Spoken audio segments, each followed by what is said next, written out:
To jama'a masoyanmu masu kallon mu, ku je YouTube channel namu mai suna Asada Hausa TV, ku danna muna subscribe, sannan ku danna alamar ƙararrawa domin samun sabbin shirye-shiryenmu da zarar mun ɗora. Mun gode. Ku ci gaba da kallon wannan shiri namu mai suna Yaren Zamani episode series. Rana da zafi, inuwa da kuna, muna ta fama kullum ba mu gajiya ba.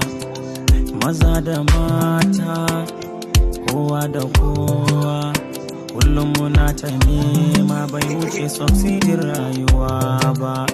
Kuma gari da zafi, ko da ka samu aiki, wasu su fara haushi burin su a kama ka da laifi. Ban gane